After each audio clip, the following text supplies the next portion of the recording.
vastaamaan seuraaviin kysymyksiin. Kuka olet? Mitä puoluetta edustat? Missä olet opiskellut peruskoulun jälkeen? Ja kerro vielä jokin hauska fakta itsestäsi. Näihin kysymyksiin teille jokaisella on aikaa vastata noin minuutti. Ensimmäisenä itsensä esittelee tästä vierestäni Sebastian, ja sitten vuoro etenee aina sinne toiseen päähän Veronikalle saakka. Ole hyvä, Sebastian.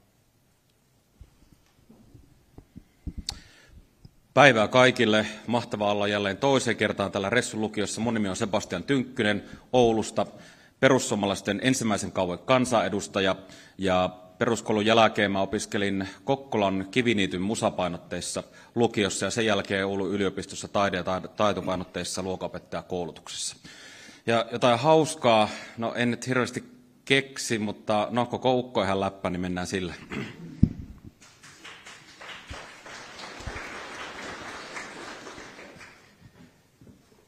No niin, hyvää iltapäivää kaikille. Mun nimi on Heikki Westman, mä olen kansanedustaja, energiajuristi, perheen isä. Mä tuun Sipoosta ja mä edustan kokoomusta. Hauska fakta. No mä hoidan orkideoja vapaa-ajalla.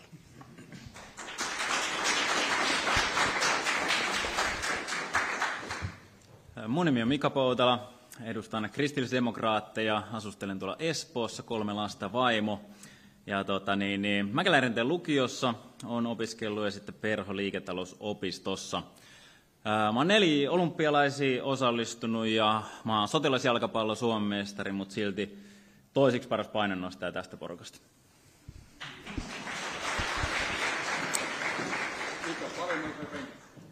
Se ei ole painonnostoa. Mukavaa iltapäivää teille kaikille. Mun nimi on Henrik Wikström ja edustan täällä RKP:tä. Mä oon RKP:n varapuheenjohtaja ja en ole ainakaan vielä eduskunnassa, mutta toimin Länsi-Uudellamaalla aluehallituksen toisena varapuheenjohtajana. Lukion kävin Virkkalassa, Virk-gymnaasiumissa ja sen jälkeen sitten on ollut Åbo Akademissa ja Helsingin yliopistossa opiskellut valtiotieteitä.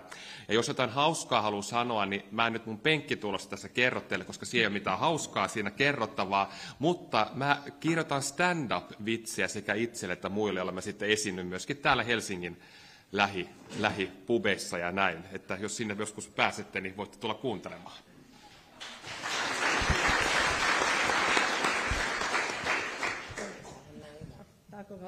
Totta, hyvin täältä. Hei, mä oon Vuohian Anni Liikennytiltä.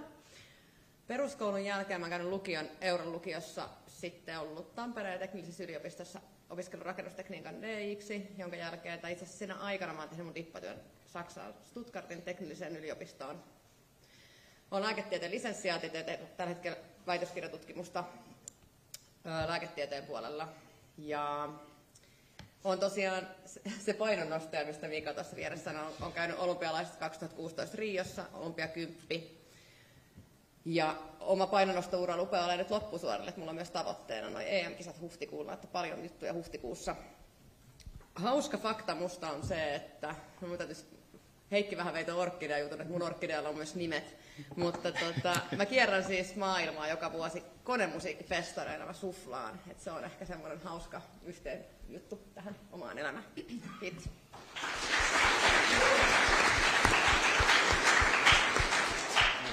Kuuluuko tästä? Taitaa kuulua ihan hyvin. Kiitos. Mä oon tosiaan Otto Suhonen, oon Uudellamaalla ehdolla eduskuntaa keskustan listalta ja oon tosiaan Nurmijärven nuorin kunnanvaltuutettu ja lisäksi Uudenmaan keskustapiirin varapuheenjohtaja. Ja tosiaan olen käynyt lukioni Nurmijärvellä Arkadin yhteisölyseossa, jolla itse asiassa silläkin on helsinkiläiset juuret. Ja sitten tällä hetkellä opiskelen Helsingin yliopistossa oikeustiedettä. Ja no hauska fakta itsestä. Voisin semmoisen kertoa, että mustakin silloin aikoinaan melkein tuli ressu. Mä olin täällä katsomassa lukioesittelyä, mutta sitten kuitenkin Nurmijärven ilmiömäisyys vei voiton ja kävin siellä lukion ja minusta ei tullut ressua, mutta melkein tuli.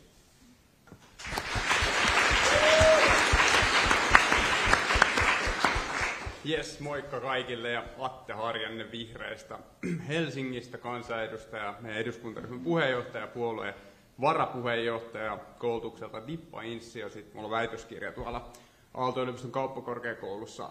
Vähän jymähtänyt loppusuoralle tässä työn ohessa ja taustaa ilmastonmuutoksen vaikutustutkimuksesta.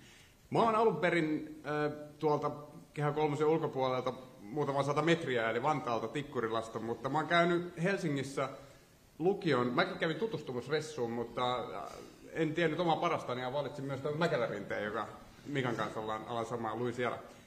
Ehkä siitä päästään hauskaa faktaa, että toisin kuin meidän huippu-urheilijat täällä, niin minä en siis ollut urheilulinjalla Mäkelärinteessä, vaan yleislinjalla, ja luin siellä latinaa, ja olen myös kirjoittanut latinan ylioppilastutkinnossa.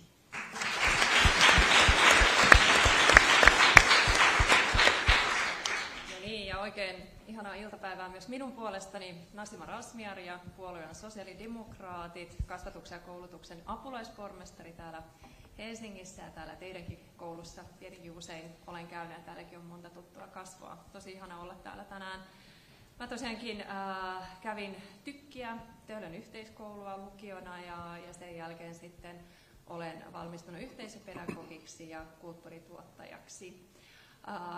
Oli tosi vaikea keksiä, niin faktoja voi keksiä paljon niin, että se on hauskaa, niin se oli ehkä tässä se vaikeampi osuus. Mutta mä tosiaankin silloin, kun aikanaan perheeni kanssa turvapaikanhakijoina tultiin Suomeen, niin meidät lähetettiin Rovaniemeen. Ja siellä mä oon sitten käynyt ensimmäisen luokan ja Lappi on vahvasti mun sydämenäni, että sinne on hyvät muistot edelleen jäljellä.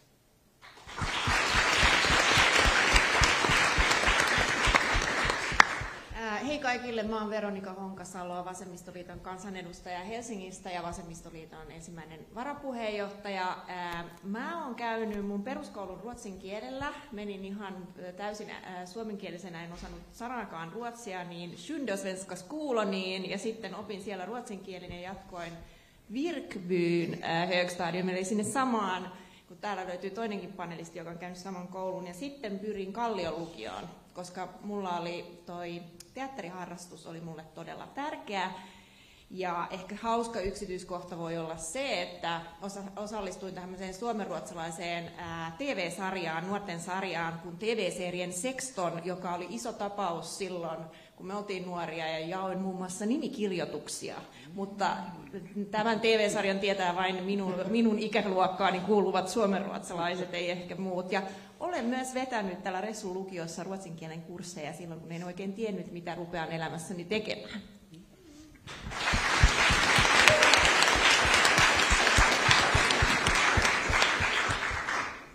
Olipas mukavaa kuulla teistä lisää, ja hauskoja faktoja oli toden totta. Tähän väliin teknisenä kommenttina, että niitä mikkejä ei käsittääkseni ainakaan tarvitse edes siirrellä, että ne kuuluvat, kunhan ovat siinä 3 ryhmissä aina keskellä. Ahaa, okei. Okay. Se saattaa olla seuraavassa vaiheessa vähän vaikeampaa, sillä siirrytään seuraavaan vaiheeseen. Sitä varten joudutte pienen taukojumpan merkeissä nousemaan ylös. Liikuntahan on tärkeää.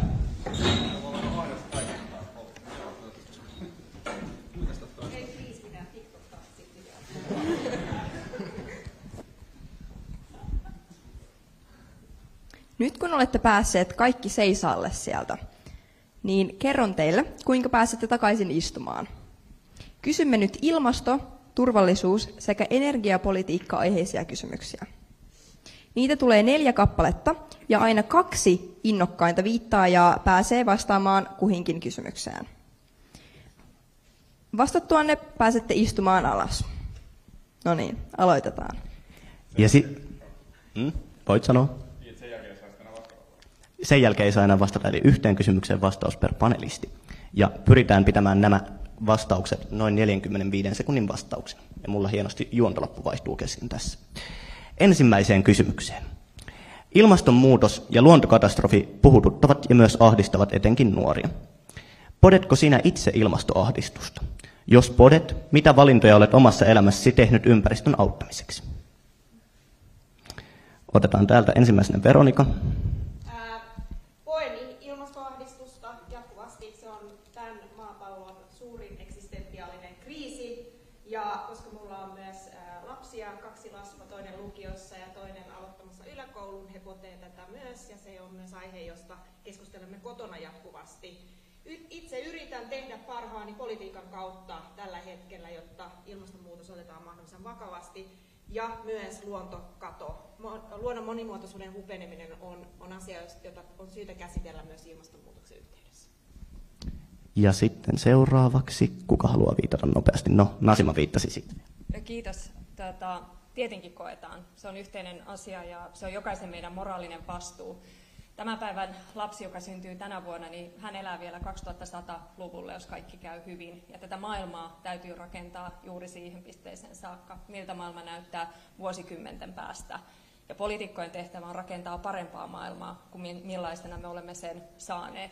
Helsingin kaupungilla näin päättäjänä niin olemme tehneet todella tärkeitä valintoja, nimenomaan panostaneet ilmastonmuutoksen torjuntaan ja hiilineutraalisuustavoitteisiin. Meillähän valtakunnallisesti on siihen vuoteen 2035. Helsingissä olemme onnistuneet laittamaan sen vuoteen 2030, joten uskon siihen, että kaupungit tekevät erittäin tärkeää työtä myös ilmastonmuutoksen vastaisessa työssä ja luonnon monimuotoisuuden säilyttämisessä. Kiitos. Voitte istua alas. No niin, siirrytään seuraavaan kysymykseen. EUn ennallistamisasetuksen vuoksi Suomi voi tulevaisuudessa joutua maksamaan miljardeja euroja päästöistään. Pitääkö Suomen hyväksyä tämä kiltisti vai asettua poikkiteloin? Siitä Sebastian.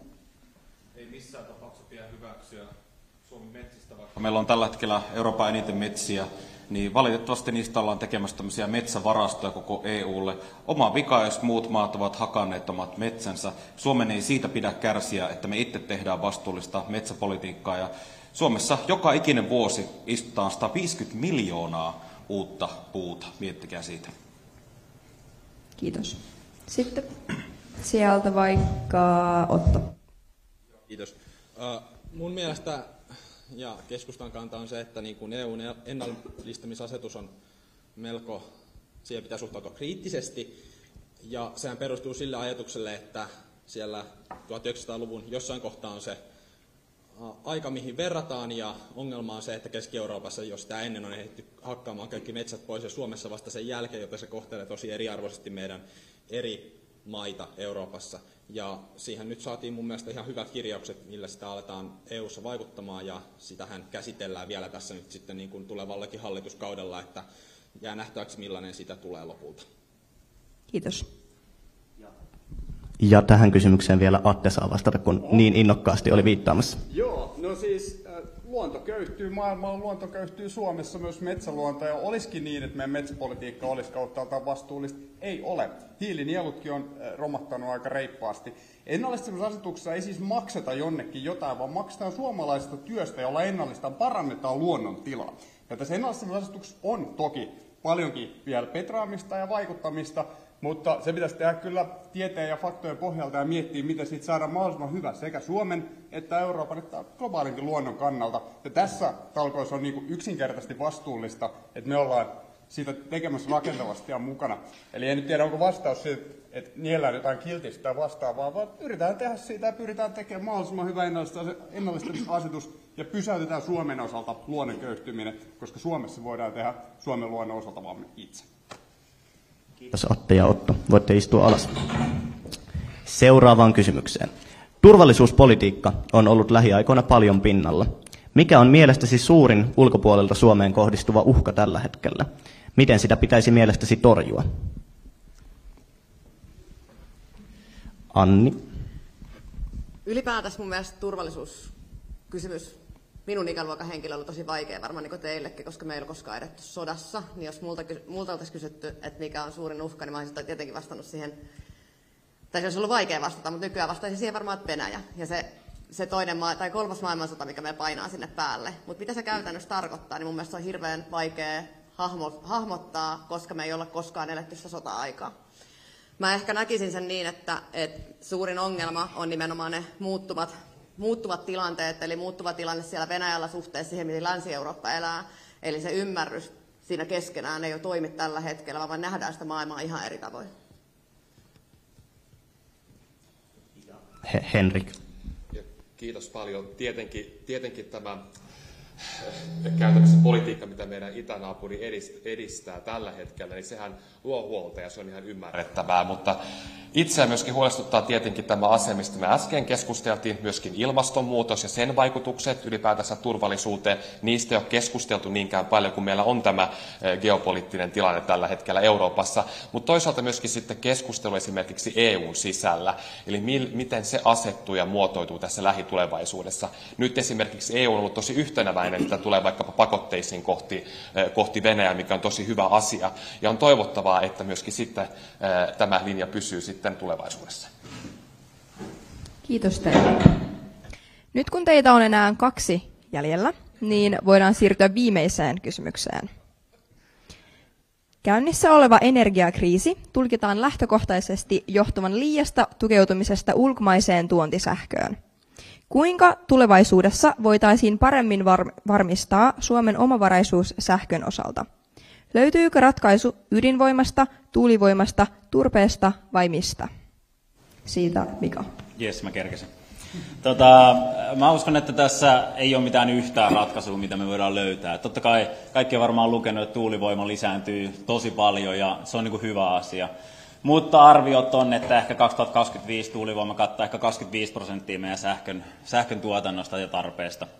Vesivoima on hyvä, sitä ei oikeastaan voi rakentaa lisää, koska se on ongelmallista sitten kalojen ja muiden kannalta, mutta näitä olemassa olevia niin kuin voimaloita pystytään uudella teknologialla saada parempaa tuotantoa.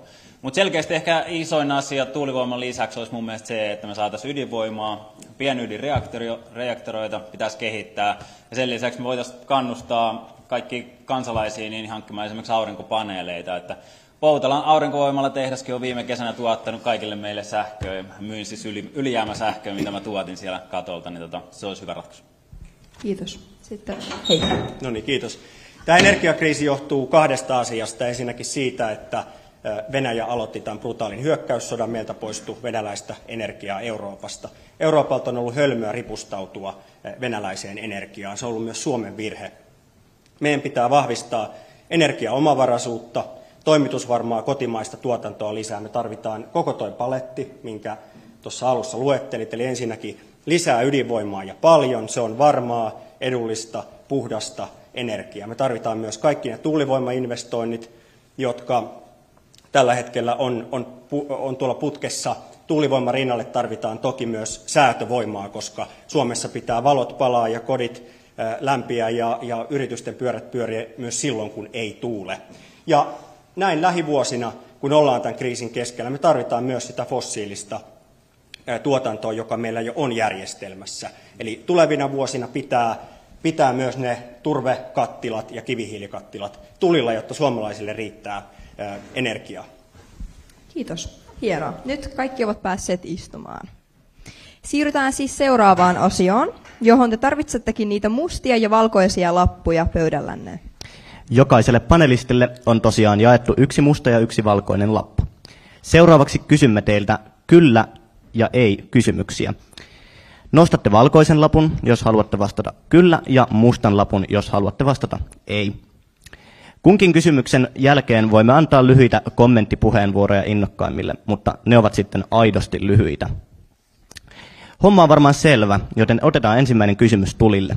Ole hyvä, Anniina. No niin. Pitäisikö äänestysikärajaa laskea 16 vuoteen?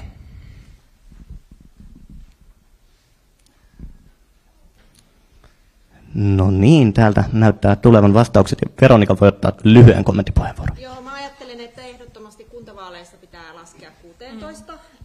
Ja sitten kuitenkin ehkä muistuttaisin, että pelkkä äänestysikärajan laskeminen ei auta, vaan sen lisäksi pitää aidosti ottaa nuoria mukaan päätöksentekoon ja kannustaa äänestämään. Et me usein tarkastellaan poliittista aktiivisuutta nimenomaan parlamentaarisen aktiivisuuden kautta, ja se ei kerro siitä nuorten poliittisesta osallistumisesta kaikkea, vaan nuoret ovat poliittisesti aktiivisia omassa elämässään monin eri tavoin, mutta ehdottomasti kyllä kuntavaaleissa. Kiitos. Huomiona panelisteille tuossa eturivistä voitte katsoa, kun nollaa teille näytetään, että silloin lopetatte puheenvuoron. Ja 15kin sieltä löytyy. Tässä kysymyksessä sitä ei tosin tule, koska pyritään noin 20 sekunnin vastauksiin. Ei anneta lisää puoltavia, mutta jos joku, joka äänesti ei, haluaa sanoa jotain, niin saa sanoa. Nuorten osallistumismahdollisuuksia pitää totta kai lisätä. Esimerkiksi nuorisovaltuustot on kunnan päätöksentekoon oiva keino tähän. Mä itse aloitin itse asiassa vuonna 2000 Sipoon ensimmäisessä nuorisovaltuustossa ja se oli mun ensimmäinen poliittinen tehtävä ja mä oon sillä tiellä edelleenkin. Mitä tulee varsinaiseen äänioikeuteen, mä ajattelen, että tässä yhteiskunnassa oikeuksia ja velvollisuuksien pitää mennä käsi kädessä. Äänestysoikeus on yksi tärkeimpiä oikeuksia Suomessa ja täysi-ikäisyyteen vastaavasti sit kuuluu velvollisuuksia. Näiden pitää mun mielestä käydä yhdessä. Kiitos. Kiitos. Se oli ihan vielä hyväksyttävää, että oli myös vähän pidempi, mutta katsokaa tuota eturivin miestä. Seuraavaan kysymykseen. Tunnustatko enemmän kuin 2 sukupuolta? Nostakaa kättä vaan sille korkealle kaikki.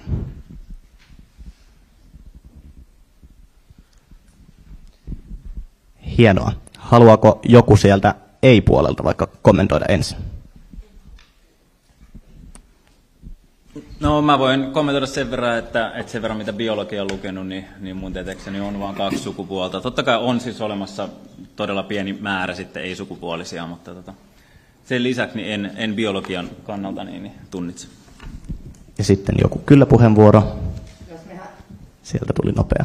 Tieteen kannalta katsotaan tätä asiaa, eli jo yksinään lääketiede tunnustaa sen, että on olemassa muutakin, että kyllähän meillä jakautuu kromosomien perusteella periaatteessa XY ja XX, mutta kun niitä poikkeustapauksia on, niin me tunnetaan jo eläinmaailmasta, että on olemassa muun sukupuolisia, on jotenkin typerää ajatella, että meillä ihmisillä nämä asiat menisivät eri tavalla, että kun sanoinkin, että lääketieteen puolelta se tunnustus on jo olemassa, että se ei ole sinänsä mikään mielipidekysymys. Selvä. Kiitos vastauksista. Sitten siirrytään seuraavaan kysymykseen. Pitäisikö eutanasia laillistaa Suomessa?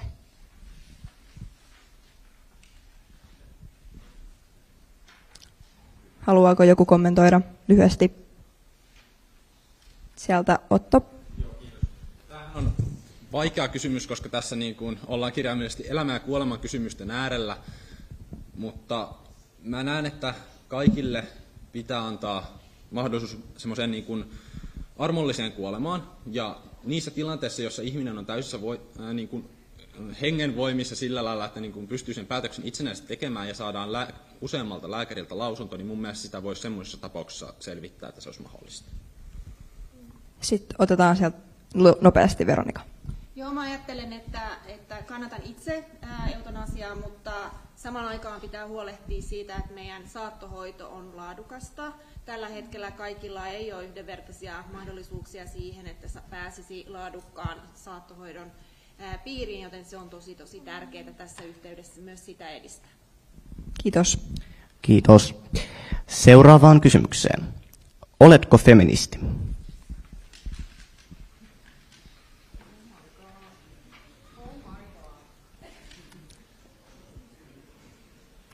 Sieltä vielä Heikki Arpo.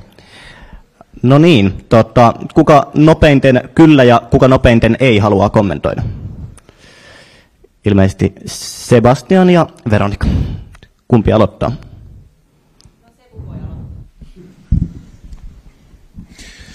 Joo, en missään tapauksessa ole feministi, mä oon tasa-arvon kannattaja. Mä en edes ymmärrä, että minkä takia jos me ajetaan tasa-arvoa, niin pitää kiinnittäytyä sukupuolittuneisiin termeihin. Mulle koko tämä keskustelu välillä tuntuu todella absurdilta. Se mitä on feminismin puitteissa seurannutta keskustelua, niin aika paljon keskitytään just esimerkiksi naisten ongelmiin, mutta pitäisi myöskin tasavertaisesti puhua miesten ongelmista, ja tässä on iso epäsuhta. Feministi en ole tasa-arvon kannattaja ehdottomasti.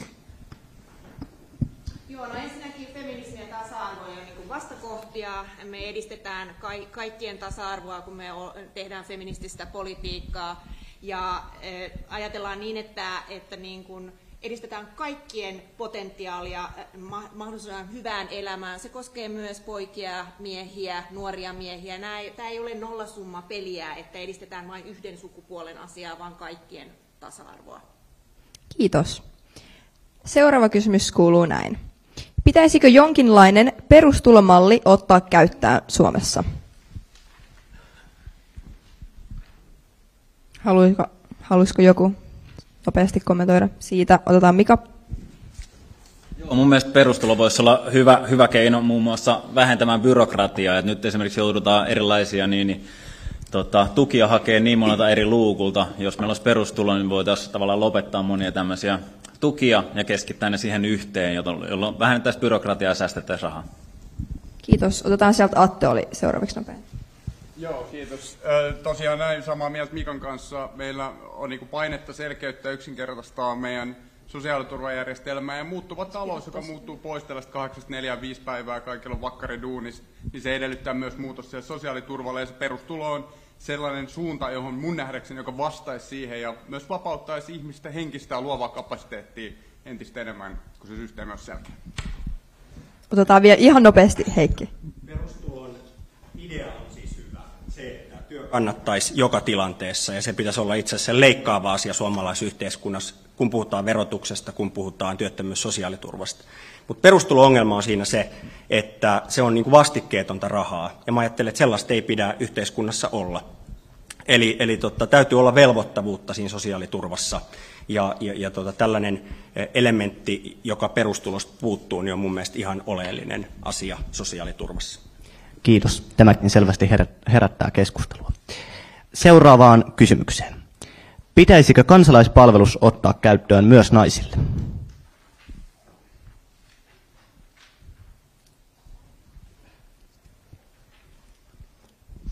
Ja tässä kysymyksessä Atte on kovin innokas, mutta annetaan nyt Nasimalle ja Henrikille puheenvuorot, kun olitte eri mieltä, ettekä ole vielä paljon kommentoineet.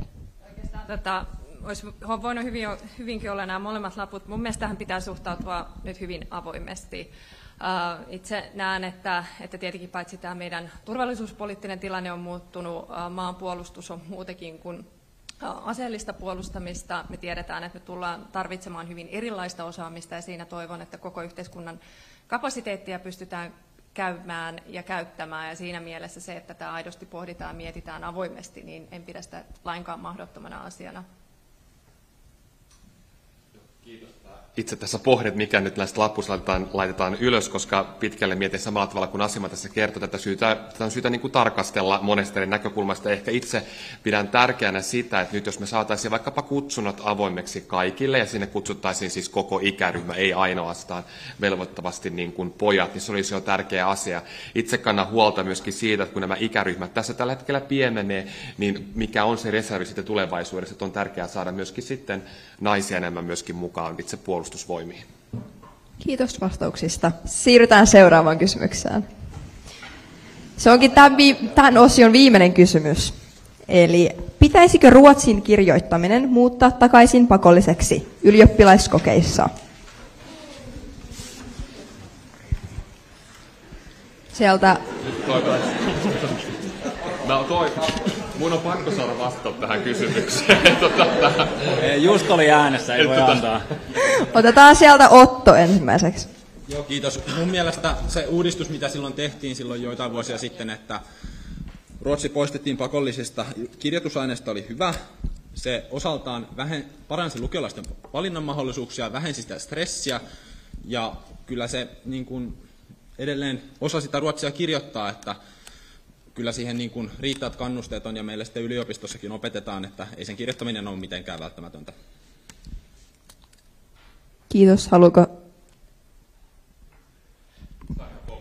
Annetaan nyt sille Henrikille puheenvuoro. Tämä ei ole ehkä nyt se keskeisin asia, mitä kun puhutaan tästä ruotsin kielen osaamisesta Suomesta, mutta huolestuttavinta on se, että meillä on tällä erää enenevissä määrin myöskin valtionhallinnoissa henkilöitä, jotka eivät osaa sitten palvella toisella kotimaisella, tässä tapauksessa ruotsin kielellä, ja se on tosi iso haaste. Ja jos me halutaan pysyä jatkossakin kaksikielisenä maana, minkä itse pidän hyvänä asiana, niin silloin tätä niin kuin problematiikkaa on tarkemmin pohdittava. Kiitos teille. Tämä oli mielenkiintoista. Minä täältä tulen ja... Saako? Pysykäämme aikataulussa ja jatkakaamme eteenpäin. Siirtykäämme siis jälleen seuraavaan osioon. Annina saa selostaa sen. Kyllä. Eli nyt vuorossa on muutama talouskysymys. Ja 3 kerho RNK, joka on yhteiskunnallisia ja taloudellisia aiheita käsittelevä ja niistä kiinnostunut klubi, haluaisi kysyä nämä kysymykset panelisteiltamme. Mulla on täällä taas tämä lapunvaihto hidasta. Tosiaan, ensimmäinen RNK on meille tuoma kysymys. Tästä käydään noin 5 minuutin keskustelu ja noin minuutin puheenvuoroja aina innokkaammilla viittajille. Viimeisten 20 vuoden aikana suomalaisten kotitalouksien varallisuuden kasvu on ollut vähäistä verrattuna muihin Pohjoismaihin. Kuinka helpottaisitte varallisuuden kertymistä, jotta kotitaloudet pärjäisivät tukeutumatta liikaa valtioon mahdollisissa tulevaisuuden kriisitilanteissa? Sieltä vaan viittaamaan, niin ensimmäinen puheenvuoro tulee Heikki Westmanille. Siis Suomen ongelma on se, että meillä on liian korkea veroaste. Ja millä tavalla kotitalouksien, jokaisen suomalaisen mahdollisuuksia vaurastua pitäisi parantaa? Ensinnäkin työn verotusta pitäisi roimasti alentaa. Suomessa pitäisi olla mahdollista vaurastua omalla työnteolla. Meillä on todella korkeat rajaveroasteet, mikä kuvaa siis sitä, että kuinka paljon sä saat pitää siitä tienaamastasi lisäeurosta. Ja jopa keskituloisilla menee noin 50% siitä tienatusta lisäeurosta niin veroihin. Ja ylimmät rajaveroasteet on hyvin korkeita, jopa yli 60%. Eli työverotuksen alentaminen on se ensimmäinen keino, kun mietitään mahdollisuuksia vaurastua. Toinen esimerkki, osakesäästötilin katto pitäisi ehdottomasti poistaa. Eli lisää kansankapitalismia ja mahdollisuuksia vaurastua myös esimerkiksi sijoittamalla. Kiitos. Tänne Veronika oli niin nopea viittaamaan viimeksi. No siis meidän pitäisi tehdä sellaista talouspolitiikkaa, joka ei aja ketään köyhyyteen. Tällä hetkellä meillä on sellaisia oikeistohallituksia ollut, jotka on ajanut sellaista talouspolitiikkaa, joka on nimenomaan leikannut kaikkein pienituloisimmilta ja nimenomaan lisännyt yksittäisten ihmisten omaa yksityistä velkaa. Ja jos me puhutaan esimerkiksi opiskelijoista, niin opintotukijärjestelmää on muutettu yhä enemmän lainopainotteisemmaksi, joka johtaa siihen, että opiskelijat on velkaantuneita jo valmistuessaan, joka vaikuttaa sitten siihen, että miten voi sitä elämää lähteä suunnittelemaan, ostaa kenties oman asunnon. Eli ehdottomasti sellaista talouspolitiikkaa pitää harjoittaa, joka tukee ihmisiä, palveluita saa maksuttomasti läheltä ja nopeasti. Nyt on monta kättä pystyssä. Annille puheenvuoro. Mä koitan vastaa nopeasti moneen asiaan. Ensimmäinen juttu, mitä puhuttiin tuosta työllistymisestä ja työverotuksesta, niin mun mielestä ylipäätään se, että meidän pitäisi saada yrittäjien palkkaamismahdollisuus, että me saadaan palkattua helpommin työntekijöitä, niin niitä verotusasteita pienemmäksi. Tällä hetkellä se palkkaaminen on niin kallista, että se vie työpaikkoja ihmisiltä, joka toisin sanottuna tarkoittaa myös sitä, että me saadaan työllisyysastetta parannettua. Toinen asia on siinä, että me pitäisi miettiä noita alvien suuruuksia, mitä koko ajan nostetaan, koska alvien nostatus näkyy aina siinä perheessä, ei yrittäjällä. Eli pienentämällä esimerkiksi alvea, niin me saataisiin tai ostokyvykkyyt nostettua isommaksi, niin meidän tavallisten perheiden mukana. Mitä sä sanoit tuosta opintolainasta, niin mä itse henkilökohtaisesti näen sen, että meidän pitäisi myös miettiä niitä tulorajoja niin, että ne olisi kannustavia, että voi tehdä töitä opiskellessa. Et nyt se menee vähän hassusti niin päin, että jos sä opiskelet ja teet töitä, sä joudut maksamaan takaisin, mutta sehän olisi vain hyvä asia, että jos sä pystyt sen tekemään, niin siitä ei rankaistaisi. Kiitos. Otetaan loppuun tästä innokkaat viittajat Nasima, Otto, Atte siinä järjestyksessä ja tarkkailkaa eturivin miestä, niin ei mennä liikaa yli aikataulun. Kyllä mä nopeasti kommentoin myös tätä opintolainakysymystä, koska uskon, että se on se, mikä teitä erityisesti kiinnostaa. Musta se ei voi asettaa eriarvoiseen asemaan. Ja sinänsä itse uskon vahvasti siihen, että opiskelu täytyy olla se pääpaino, mutta jos siinä rinnalla tekee työtä, niin se on toki hyvä asia. Mutta lähtökohtaisesti niin, että jokainen on tasa-arvoisessa asemassa, jokainen lapsi ja nuori. Mutta sitten tähän vaurastumiseen, niin kyllähän se tärkein pääoma, mikä meillä on osaaminen. Ja itse vahvasti uskon siihen, että työllä ihminen vaurastuu ja ennen kaikkea osaamisella.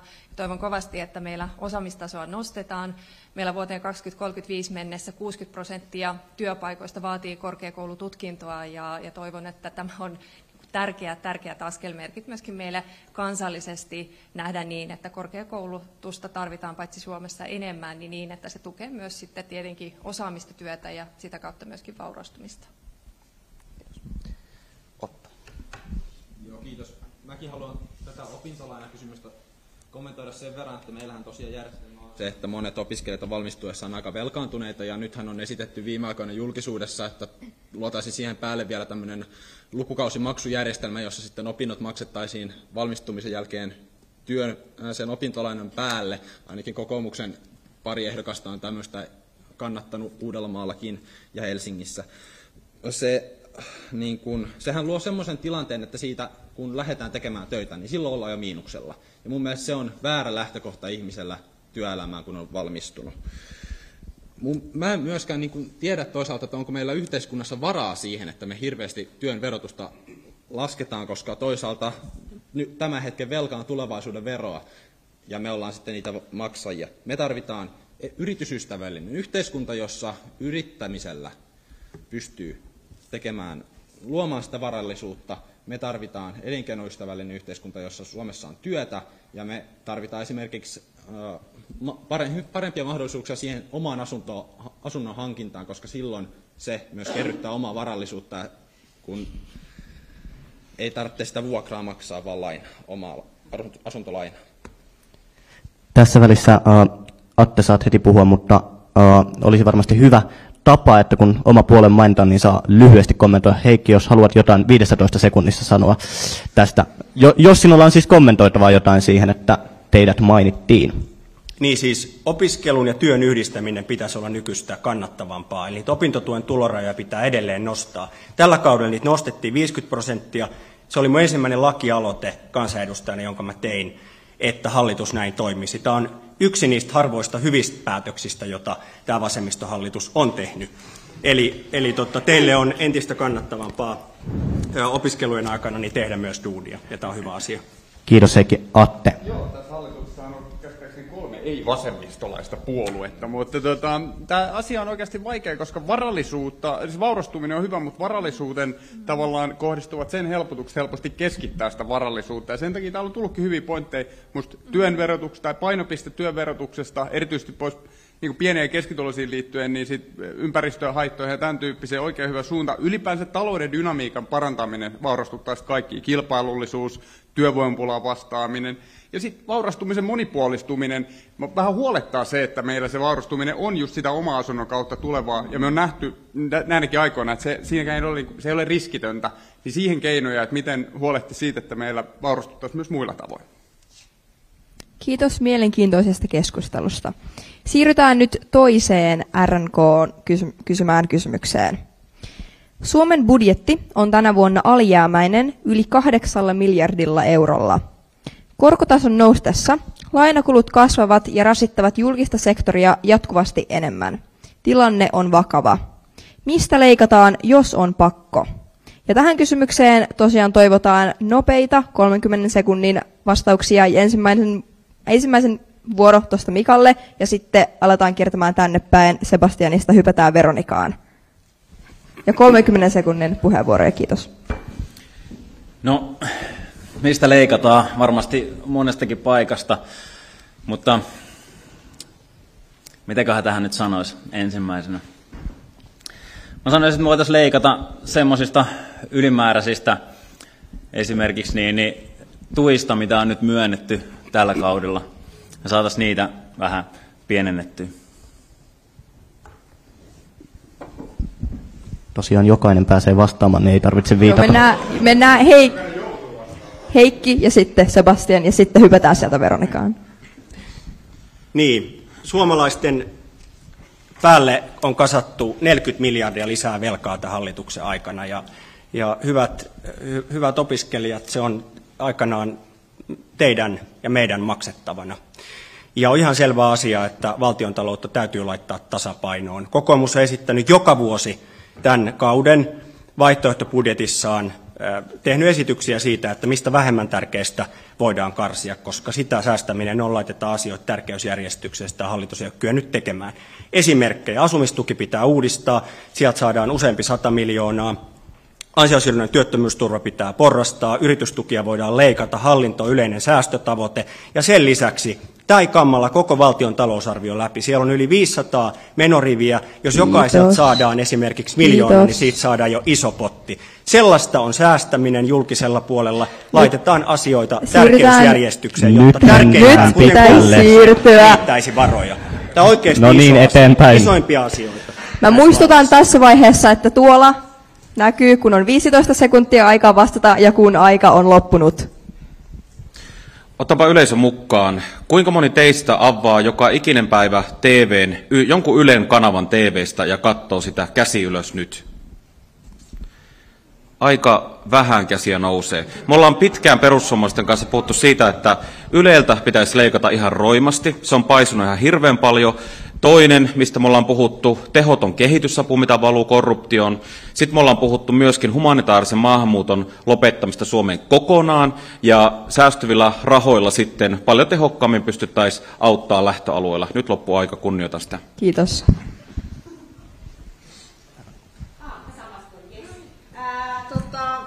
Me ollaan sitä mieltä, että taloutta pitää ehdottomasti hoitaa vastuullisesti. Meidän vaaliohjelman talousosio lähtee siitä, että tuloja ja menoja pitää tarkastella. Eli jos me ei tehdä meidän nykyiselle verojärjestelmälle mitään, niin tulot putoaa 4 miljardin verran. Eli jos pitämällä vaan nykyinen veroaste, niin saadaan 4 miljardia. Sen lisäksi nämä luetellut ympäristölle tuhoisat yritystuet esimerkiksi, siellä on maataloustuet, Business Finland, sieltä voidaan saada tuloja, mutta pointti on se, että sopeutuksissa pitää tarkastella myös tuloja. Kokoomukselle te olette tukeneet hallituksen politiikkaa 90% ja me ollaan edetty läpi pandemiakriisi ja sota, joka on myös nostanut sitä velanottotarvetta. Kiitos. Nyt siirrytään Kiitos, ellei taas puolue mainittiin, niin jos Heikki haluat sanoa jotain. Haluatko? Tämän hallituksen isoin virhe on se, että kun on tullut näitä kriisejä ja välttämättömiä menokohteita, on ollut koronakriisi, on tullut sota Eurooppaan ja on tullut välttämättömiä uusia menoja, niin mitä silloin tekee vastuullinen päättäjä? Se luopuu niistä vähemmän tärkeistä ja aiemmista menolisäyksistä. Tämä hallitus ei ole tehnyt niin. Tämä on siis ottanut velkaa paitsi niitä uusia menokohteita varten, myös niitä aiemmin päätettyjä menokohteita varten. Ja sen takia 40 miljardia euroa Kiitos Heikki, olen pahoillani, joudun puhumaan päällesi. Ja ette valitettavasti saa vastata. Hän saa vastata, kun hänen puolueensa mainitaan. Mutta mielellään vastaisin takaisin. Ymmärrän. Eli kyllä, sinä. No niin, mennään eteenpäin. Julkista taloutta totta kai pitää tasapainottaa. Siihen kuuluu juuri niin kuin Veronika sanoi, sekä tulo- että menopuoli. Sellaiselle julkiselle tasapainottamiselle, jossa toisaalta meillä nuoret voi huonosti ja me leikataan juuri niiltä, jotka ovat kaikista heikoimmassa asemassa, niin sellaisen meillä ei tässä yhteiskunnassa ole varaa, eikä meillä todellakaan ole varaa niihin miljardin veroalennuksiin, mitä kokoomus on esittänyt. Sen sijaan varmasti sopeutusta tarvitaan ja sitä pitää tehdä. Sitä pitää tehdä myös yli vaalikausien. Itse lähden siitä, että esimerkkinä nyt käytän yhden esimerkin, kun aika loppuu kesken, julkiset hankinnat. Meillä on 47 miljardia menee meidän julkisiin hankintoihin. 2/3 kuntien puolella ja kuntayhtymien puolella, 1/3 tosiaankin valtion puolella. Kyllähän tässä on kirittävät. Näitä miljardeja riittää. Toivon, että sitä tehdään viisasti ja kauaskatsoisesti. Kiitos. Kiitos. Ja nyt kokoomus jälleen mainittiin, mutta haluan nyt huomioida. Tämä on repliikkipuheenvuoro. Vastaat juuri siihen asiaan, missä yhteydessä teidän puolueenne mainittiin. Edellä väitettiin, että kokoomus keventäisi työn verotusta velaksi. Tämä ei pidä paikkaansa. Meidän vaihtoehtobudjetissa on esitetty ne lisätulot, jotka saadaan parantamalla työllisyyttä. Eli esimerkiksi toteuttamalla paikallinen sopiminen tai se ansiosidonnaisen työttömyysturvan uudistaminen. Sitä kautta saadaan lisää tuloja ja niitä voidaan käyttää suomalaisten hyväksi tässä vaikeassa tilanteessa, kun arjen kustannukset nousee, keventämällä sitä työn verotusta ja tekemällä sitten työstä entistä kannattavampaa ja siten myös parantamalla työllisyyttä. Eli näin saadaan kasvua ja lisää ihmisiä. Tuo nolla on ollut tuolla jo aika pitkään ylhäällä. Tämä on kokoomuksen resepti. Siirrytään nyt eteenpäin Atteen. Joo, leikkaukset on osa talouden sopeuttamista. Täällä on tullut muitakin hyviä pointteja itse kultakin. Mä listaan täältä yritystuet, jotka ei palvele talouden uudistamista, muut erilaiset tehottomat verotuet, julkiset hankinnat, mennään asiaan sanoa kilpailutuksilla, paljon tehostamista siinä, ansiosidonnaisen porrastamisesta, lämpenee sille itsekin. Kodinhoidon tuki, kunhan me huolehditaan meidän varhaiskasvatuksen resursseet siinä, että ne paranee maataloudessa, niin pitäisi päästä.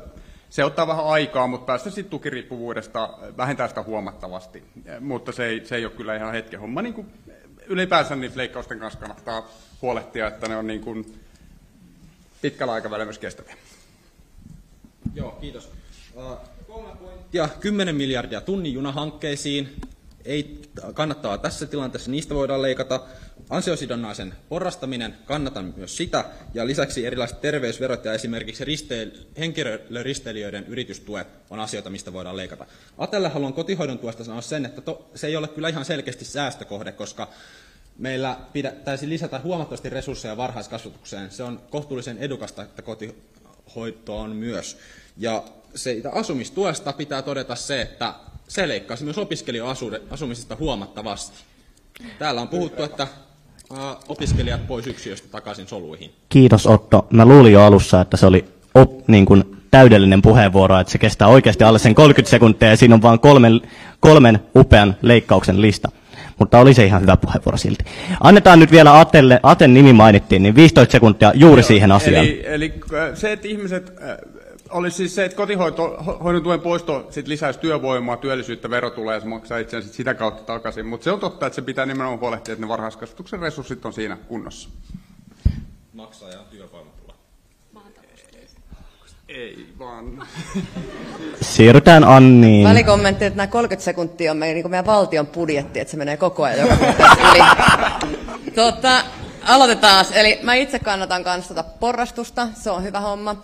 Toinen asia on sen, että meidän pitäisi kaikkien, joka ikisen puolueen ymmärtää se, että pitää luopua jostain, jotta me voidaan saada jotain. Me on pakko leikata tasaisesti. Aito demokratia toimii ainoastaan niin, että me pystytään kaikki luopumaan sellaisista asioista, jotka sattuu meitä, jotta me voidaan saavuttaa jotain. Ja sitten tärkein juttu siellä saada ne kansalaisten hyvinvointi ja terveys säilymään. Eli ne, jotka ei pysty itse pitämään itseään pinnalla, MT-potilaat, lapset ja nuoret, niin ne pitää säilyttää siellä meidän arviossa.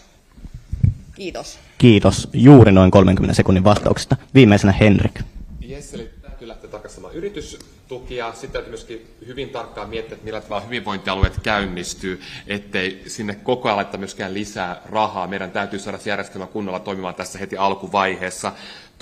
Kolmas asia tässä, niin nämä hankinnat mainittiin, niin nostaisin esiin ehkä sen asian sieltä, että silloin meidän täytyy lähteä rajoittamaan niin sanottuja julkisomisteisia yhtiöitä. Meidän täytyy saada kilpailua markkinoille, jotta me saadaan myöskin sitten alas näitä kustannuksia julkisella sektorilla.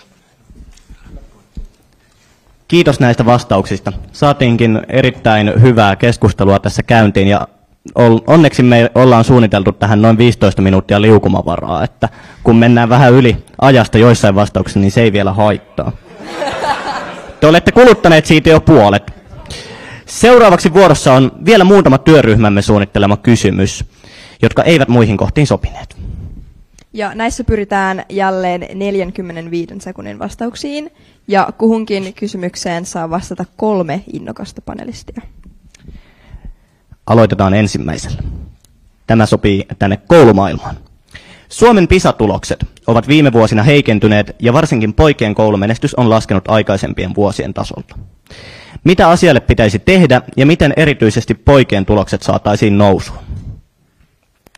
Aloitetaan täältä. Veronika, Nasima, Mika. Vasemmistoliiton tärkein koulutukseen liittyvä uudistus on oppimisen tuen uudistus jokaisella koulutusasteella. Me halutaan laittaa siihen 200 miljoonaa ensi hallituskaudella. Se tarkoittaa sitä, että luokkakokoja pienennetään huomattavasti ja että jokainen lapsi ja nuori, joka on oikeutettu erityiseen opetukseen ja oppimisen tukeen, todella sitä saa. Tällä hetkellä niin ei ole. Lisäksi me tarvitaan lisää koulutuspsykologeja ja kuraattoreita kouluihin ja nimenomaan se, että opiskelijat saa myös matalalla kynnyksellä apua mielenterveyspalveluihin. Kyllä, tämä on tärkein kysymys ja oikeastaan koko meidän vuosikymmenen tärkein asia. Toivon todella, että tulevina hallituskausina panostetaan osaamiseen, panostetaan koulutukseen ja niin, että nähdään ne aiemmat virheet, mitkä on tehty valitettavasti koulutuksen saralla. Sosiaalidemokraatit lähtee siitä, että meidän täytyy myöskin uudistaa meidän peruskoulua. Meidän on hirveän tärkeää luoda ehjä, hyvä, laadukas opinpolku, joka lähtee aina sieltä varhaiskasvatuksesta perusopetukseen ja toiselle asteelle. Ja tässä kaikessa ja kaiken välissä täytyy olla myöskin se erityinen tuki oppilashuollon kautta, erityisopettajien kautta. Meidän varhaiskasvatuksen tuen ja varhaiskasvatuksen tilanteen täytyy olla kunnossa, jotta on hyvät askelmerkit nimenomaan sinne perusopetukseen. Ja nämä kaikki vaativat resursseja. Valitettavasti viime vuosina 90-luvun, 2010-luvun aikana näitä resursseja ollaan vähennetty ja nyt ollaan ihmeissään, että ne tulokset tosiaankin ovat heikentyneet. Mutta resurssien kautta nimenomaan koulutukseen voidaan panostaa niin, että tehdään myös niitä rakennemuutoksia, erityisesti peruskoulun puolella.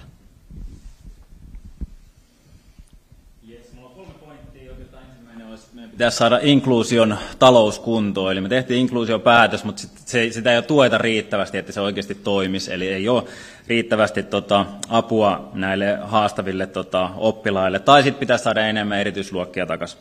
Toinen asia, opettajilta pitäisi saada byrokratiaa pois. Tällä hetkellä opettajilla on ihan hirveästi ylimääräistä työtä, tämmöistä kirjaustyötä, hakemustyötä, mikä pitäisi saada pois, jotta voisi keskittyä oikeasti siihen kunnon työhön. Ja koulupsykologeja pitäisi löytyä lisää. Espoossa, mistä mä tuun, niin siellä on tällä hetkellä 8, tai ainakin viime vuoden lopulla oli 8 koulupsykologin vakanssia auki, ja 2 hakemusta tuli siihen. Eli kyllä niitä pyritään löytämään, mutta kun ei ole tarjontaa toisesta päästä, niin ei oikeastaan auta. Kiitos vastauksista. Ja nyt siirrytään seuraavaan kysymykseen. Seksuaalirikokset ja niistä annetut rangaistukset puhuttavat paljon. Ovatko tämänhetkiset seksuaalirikosrangaistukset mielestänne riittävän ankaria? Miten lakia ja tai rangaistuksia pitäisi muuttaa? Otetaan Veronika, Anni ja Sebastian. Mun mielestä seksuaalirikoslainsäädäntöä voidaan edelleen tarkastella. Tämä hallitushan teki uuden raiskauslainsäädäntöuudistuksen, suostumusperustaisen raiskauslainsäädännön. Se on hyvä asia. Se keskeinen ongelma ei niinkään ole näissä rangaistuksissa, vaan siinä, että tähän tutkintoihin on ohjattu liian vähän resursseja. Ne kestää tolkuttoman pitkään. On aivan järkyttävää, että miten esimerkiksi raiskaustapauksissa uhri joutuu usein odottamaan useamman vuoden ennen kuin tutkinta valmistuu, ja jokainen ymmärtää, että se on täysin traumaattista myös sille uhrille itselleen. Näin ei voi olla. Me tarvitaan sinne myös lisää resursseja ja asennetyötä. Veronikalta tuon asennetyöhomma, että se on tosi tärkeä. Eli yksinään meidän seksuaalikasvatus ja sitä mukana tuleva vastuu siitä omasta käyttäytymisestä on tosi tärkeä. Se on sellainen asia, mitä täytyy lisätä.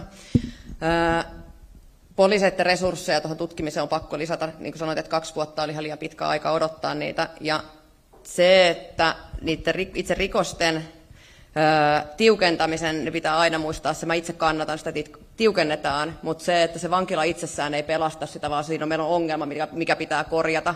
Eli siis ne ihmiset, jotka istuu siellä vankilassa, niin he ei välttämättä tule yhtään sen yhteiskuntakelpoisen pois sieltä, vaan se, että mikä on sitten seksuaalirikos sen vankilassa tulon jälkeen, tarkkailumahdollisuudet ja miten me pidetään heitä niin sanotusti seurannassa, että on ne seksuaalipsykologit ja terapeutit ja muut vastaavat ja se rinnakkaistuki, että se ei toistu, koska seksuaalirikokset usein toistuu, niin se meidän pitäisi pystyä estämään. Se ei auta, että näitä maksimirangaistuksia nostetaan, koska meillä on tietty vakiintunut käytäntö, miten niitä tuomioita annetaan. Ainut mikä auttaa on se, että näitä minimirangaistuksia seksuaalirikosten osalta tullaan nostamaan. On ihan hävytöntä uhrien omaisten ja niin edelleen kannalta se, että jotkut ihmiset tyyliin ehdollisella suoraan pääsee tänne meidän keskelle liikkumaan ja ne uhrit on täällä meidän kanssa. Se on oikeastaan niin kuin märkäratti suoraan naamaa. Et minimirangaistuksia pitää nostaa ja just kävin Riihimäen vankilassa vierailemassa. Siellä meille todettiin aika selkeästi, että siellä tehdään hyvää duunia, että yritetään on sitä terapiaa, mutta se, että valitettavasti voidaan vain tiettyyn pisteeseen saakka edetä. Hyvin huonot on ne tulokset, että tavallaan kuinka hyiseen uusintarikollisuuteen pystytään seksuaalirikosten osalta puuttumaan. Siksi pidempiä tuomioita. Kiitos. Ihan nopeasti. Mä olen itse ollut seksuaalirikospuolella psykiatrisessa sairaalalla töissä, niin siellä se tärkeämpää olisi nimenomaan se aikainen interventio siitä, että me saataisiin niin sanotusti niin kuin sanoin, sitä koulutusta, eli siinä kohtaa, ennen kuin niitä ongelmia on jo tapahtunut, niin se interventio, että niin kuin sanoit, että siinä kohtaa, kun ne rikokset jo sattuu, niin me ollaan liian myöhässä. Kiitos tästä.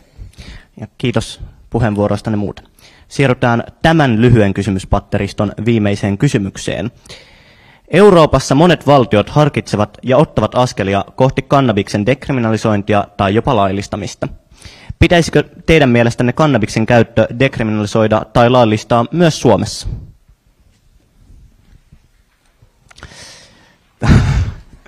Voittehan te nyt niitä lappujakin nostaa.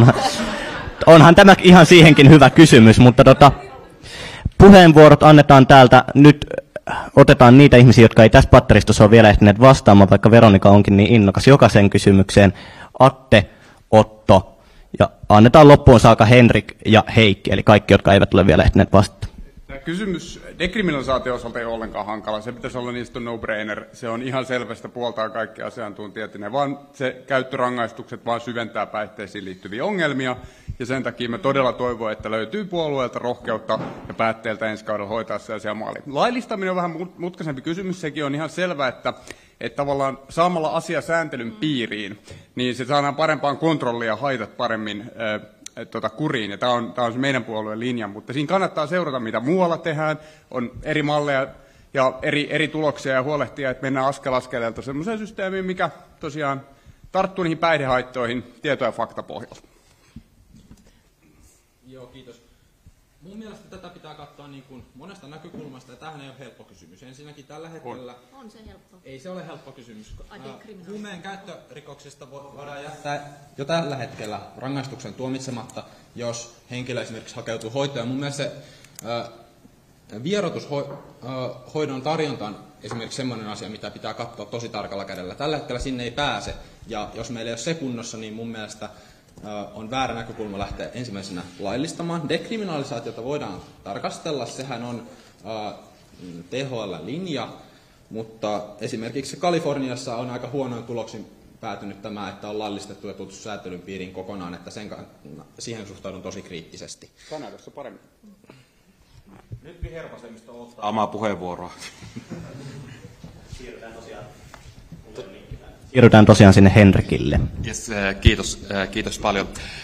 Tämän laillistamisen kannalla, niin sillä en ole, mutta tämä dekriminalisaatio, siitä täytyy käydä ihan oikeasti avoimesti kunnolla keskustelua. Itse koen, että kun puhutaan päihdeasioista, niin se on niin haastava teema kaiken kaikkiaan, että se joutuu aina väärälle uralle. Ja jotenkin halutaan ymmärtää sitä tosiasiaa, että päihteet niin ovat arkipäivää, varsinkin nuorten keskuudessa tällä hetkellä, mutta sillä halutaan vähän ummistaa silmät. Ja niin kuin tässä on todettu tämän kannabiksen dekriminalisaation suhteen, niin on jo tällä hetkellä huomattavissa se, että tämä nykyinen lainsäädäntö, niin se ei tue tällä hetkellä niitä päihteiden käyttäjiä, jotain meidän täytyy lähteä tekemään. Tämä on ilman muuta sellainen asia, mikä täytyy ensi kaudella selvittää. Kuten tuossa edellä jo on todettu, niin Suomessa on jo käytännössä tämä depenalisaatio, eli nuori ei saa käyttörikoksesta käytännössä rangaistusta. Se, mikä Suomessa ei toimi, on se, että tämä hoitoon ohjaus ja ylipäätään sen hoidon saatavuus, niin se sakkaa. Ja sinne pitäisi oikeasti panostaa, jotta niitä haittoja saadaan ennaltaehkäistyä. Mä en kannata dekriminalisaatiota. Kaikki asiantuntijat ei sitä suinkaan kannata. Poliisit ei kannata sitä. Minkä takia? Sen takia, että jos dekriminalisaatio tehtäisiin, niin poliisit ei pääsisi enää siihen myyjäportaaseen käsiksi. Eli niiden puhuttelujen kautta he pääsevät siihen järjestäytyneeseen rikollisuuteen kiinni. Kaliforniassa todella on tehty dekriminalisaatio, laaja laillistaminen sillä ajatuksella, että saataisiin lailliset markkinat ja homma haltuun. Miten kävi?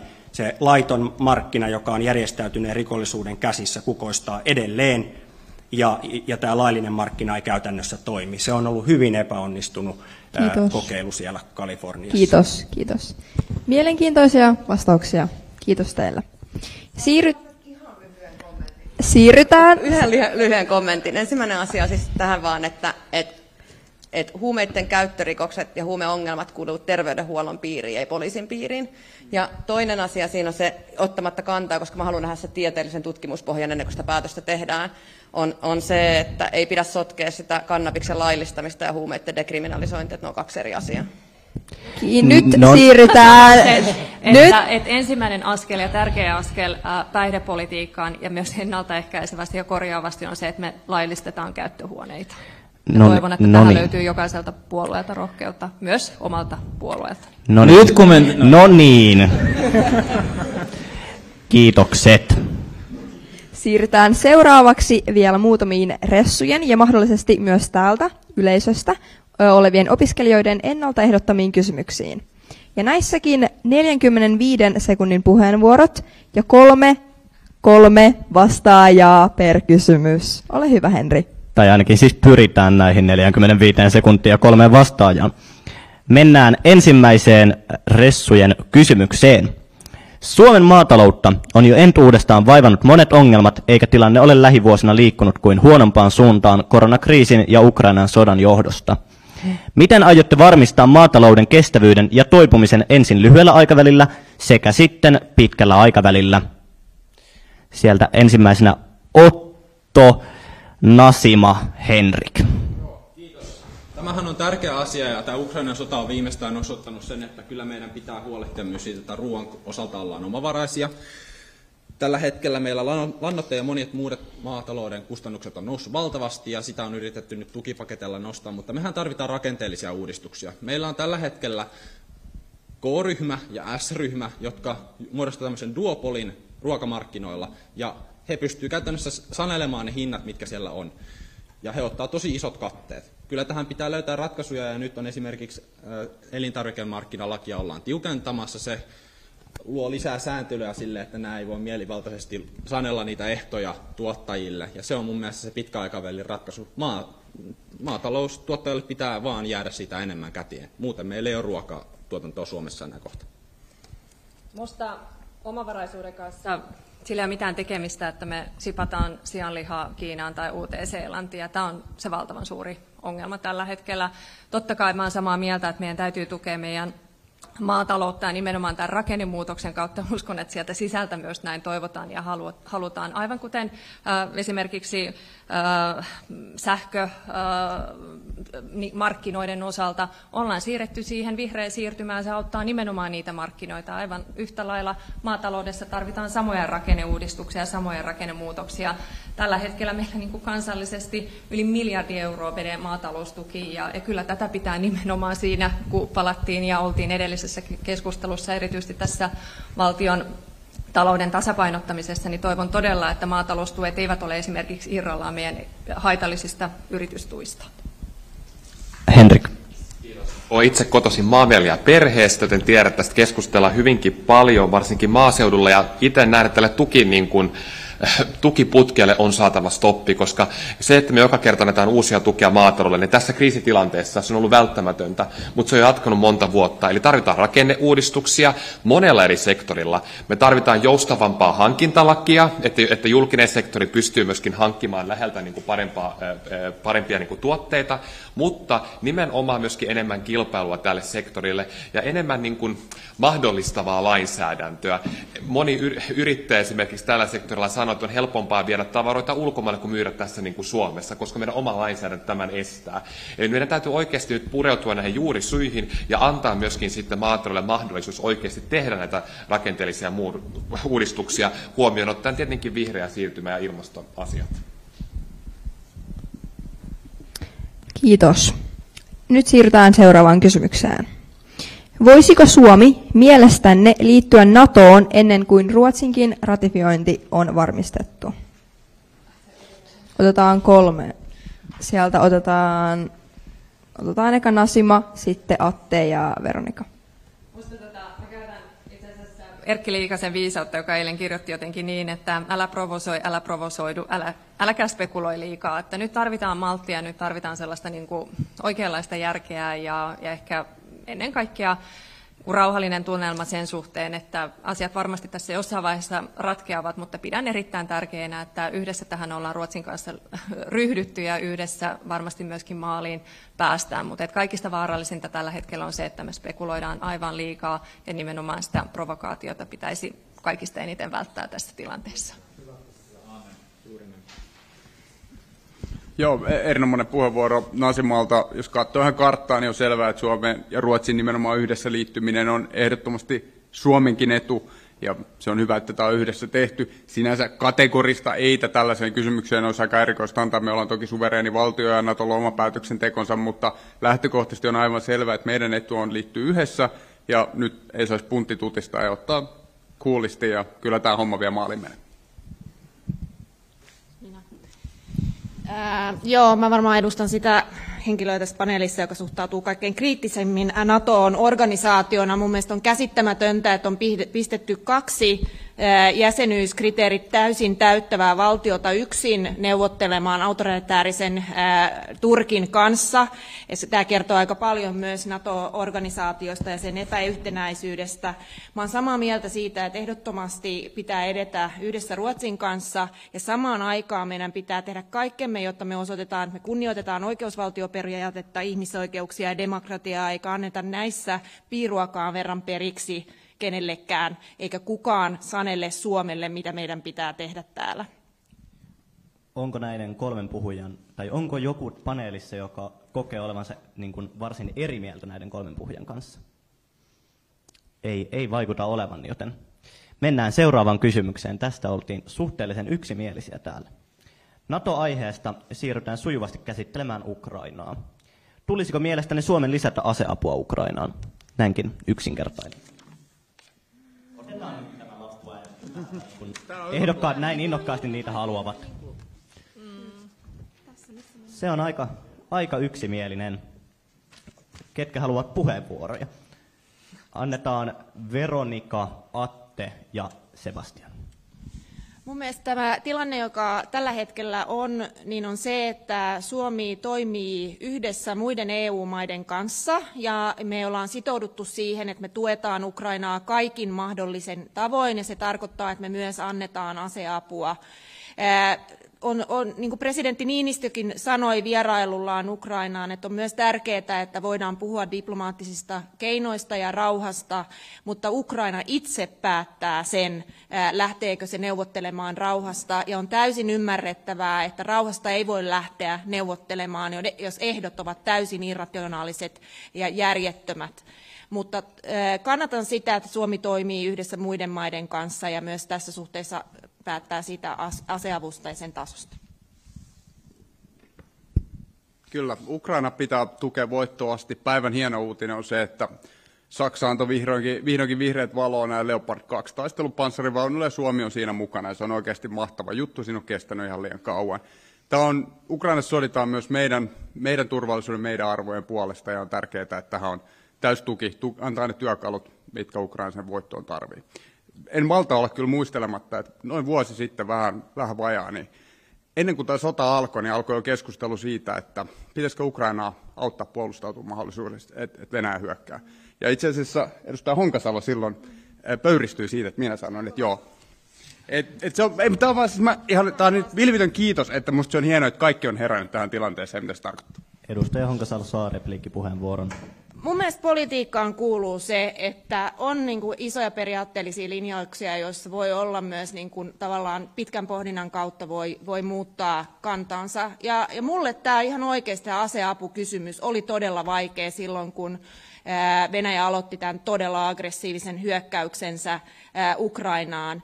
Ja olen myös perustellut sitä, että toimin yhdessä ryhmäni kanssa ja kannatan sitä kantaa ja linjaa, mikä ryhmällä on ollut. Ja mun mielestä on rehellistä, että osallistuu myös tähän kriittiseen keskusteluun. Mutta sen sijaan en voi kannattaa esimerkiksi tätä puolustusministerin tänään tekemää päätöstä siitä, että asevientiä jatketaan Turkkiin. Se ei ole mun mielestä mitenkään kannatettavaa, että Suomi vie aseita ihmisoikeuksia polkevaan maahan. No niin, kiitos. Se oli hieman pidempi repliikki, mutta se oli hyvä. Sallittakoon.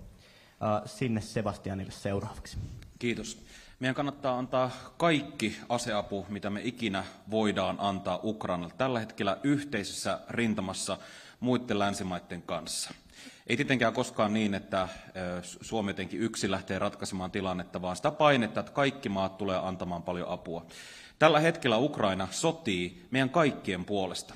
Se on hirviömäinen tilanne, jos tässä sodassa kävisi sillä tavalla, että Venäjä voittaisi.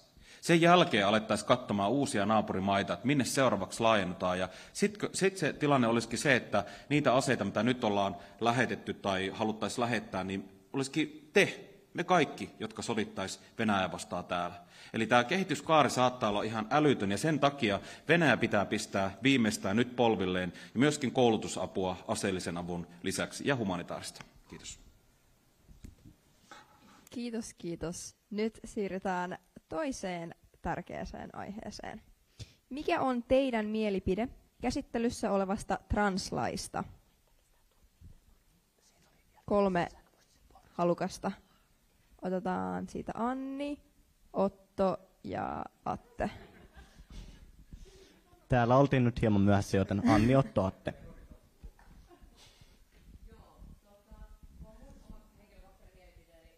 Translakin se, että se on tosi hyvä asia ja se ihmisoikeusosuus, joka siinä on, että meidän vanha translaki on 20 vuotta vanha ja jos me mietitään, miten maailma on muuttunut 20 vuodessa, mitä yksinään kun internetti on muuttunut siinä 20 vuodessa, niin kyllähän me tiedetään asiasta ihan eri tavalla mitä ennen.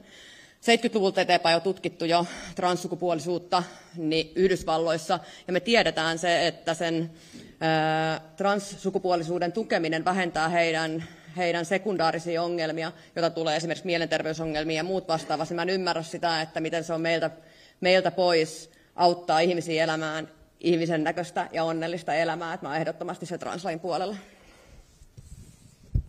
Joo, kiitos. Näihin sanoihin on hyvä yhtyä, ja keskustankin puolesta voin sanoa, että keskustan puoluekokouskin on sen linjannut, että translakia kannatetaan. Mun mielestä nykyaikana se, että kumpi sukupuoli sun passissa lukee, niin ei ole muiden asia tavallaan, ei se ole mulle niin kuin mikään kynnyskysymys, että mitä Aten passissa lukee. Että niin kuin, jos se, kun siitä on tietoa, että se niin kuin, tämä itsemäärittelyn oikeus parantaa huomattavasti näiden niin kuin transihmisten mielenterveyttä ja niin kuin muutenkin heidän asemansa, niin miksi me ei tätä tehtäisi? Miksi me ei tätä tehtäisi? Mun mielestä tämä on niin kuin ihan erikoista keskustelua käyty tämän ympärillä tämän asian. Nuorissa on tulevaisuus. Atte, Nasima, Veronika, päättäkää kuka teistä kolmesta vastaa.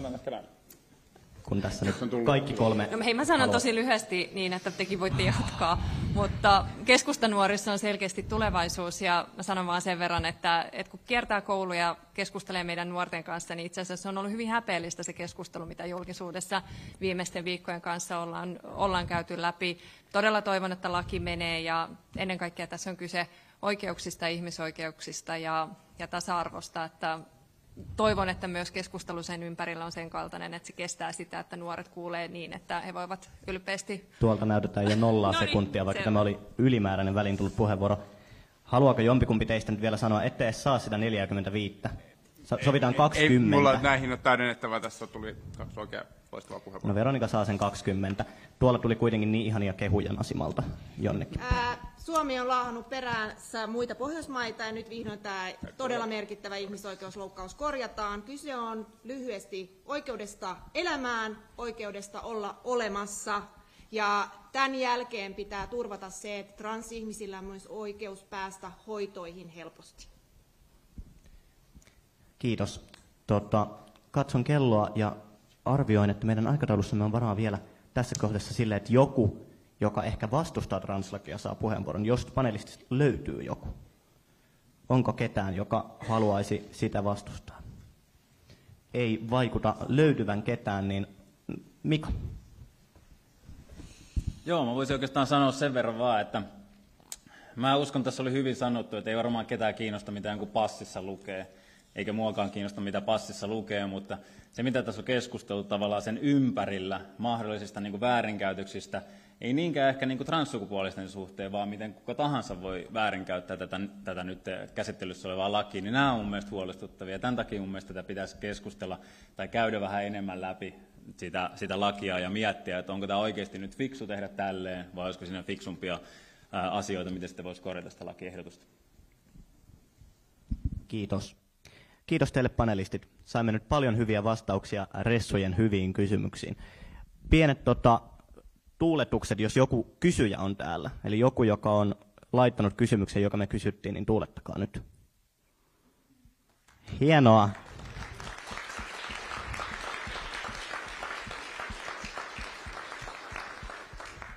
Hyviä kysymyksiä oli myös paljon muitakin. Saatiin ihan älyttömästi kysymyksiä, niitä ei kaikkia tänne valitettavasti mahtunut. Nyt meillä onkin jäljellä teille enää yksi kysymys. Joo. Tämä viimeinen onkin tämmöinen ehkä hyvää mieltä tuova kysymys ja ehkä hieman rennompi. Toivottavasti. Mutta toivottavasti kaikki tähän vastauksen sisältään löytävät. Eli otetaan sitten tosi pikaiset vastaukset kysymykseen. Ketä äänestäisit tästä paneelista, jos et voi äänestää itseäsi? Ja käydään tosiaan tälläkin kertaa kaikki läpi. Aloitetaan Henrikistä ja sitten siirrytään siitä tänne minuun päin. Meinasin sanoa, että äänestäisin tyhjää, mutta täytyy varmaan valita joku. Sanon näin, että tässä on ollut hyviä näkökulmia, mutta ehkä tässä Aten valitsisi nyt näistä tällä kertaa.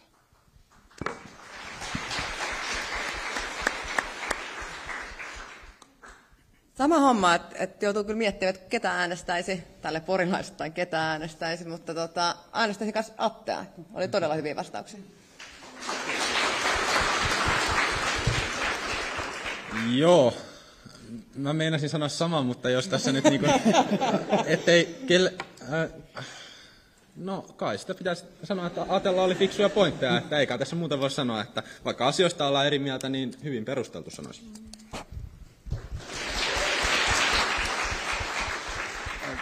Kiitos tosi paljon. Tässä kyllä rivissä ihan erinomaisia ehdokkaita.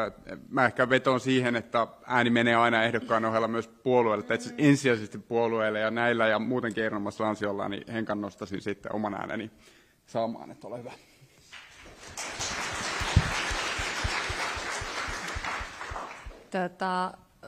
Joo, tämä on, itse asiassa tässä oli monia hyviä vastauksia ja monia voisi sanoa, tietenkin Atte ja Veronika ehkä parhaiten teistä tunnen ja on teidän kanssa tehnyt yhteistyötä ja tunnen, että se asiassa kuin asiassa, tai ei ihan kaikissa asioissa, mutta useimmiten kyllä onnistuu molempien kanssa, että hyviä helsinkiläisiä ehdokkaita. Myös. Jokin sisälläni haluaa yhden ihmisen nimen. Valitse jompikumpi. Valitse nainen. No, otetaan nyt Veronika tällä kertaa sitten. Mäkin ajattelen sitä niin kuin tulevaa hallituskoalitiota ja mun mielestä on tärkeää, että sieltä löytyy puolueet, jotka oikeasti myös puolustaa työntekijöiden oikeuksia ja mä tiedän, että tässä suhteessa mä voin luottaa Nasimaan ja voin myös luottaa Nasimaan siinä suhteessa, että hän on aito rasismin vastainen kamppailija ja hänelle myös feministinen politiikka on tärkeää ja nämä on mulle myös, joten äänestäisin Nasimaa.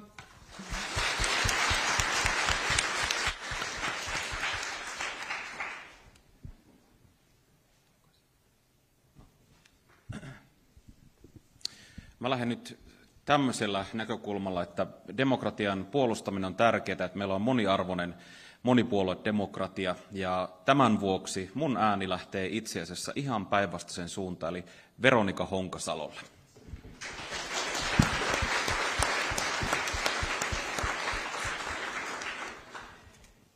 Mulla on ollut aina periaatteena, että äänestä oikeistolaista, joten mä äänestäisin tämän paneelin perusteella joko Mikaa tai Henkkaa. Valitse. En valitse, koska ei ole selvää, että kumpi on oikeistolaisempi.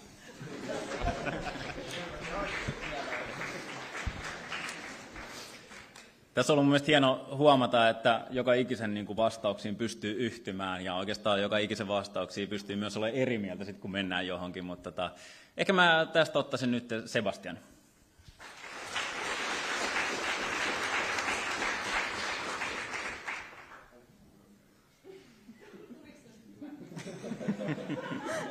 Olipas mukavia vastauksia.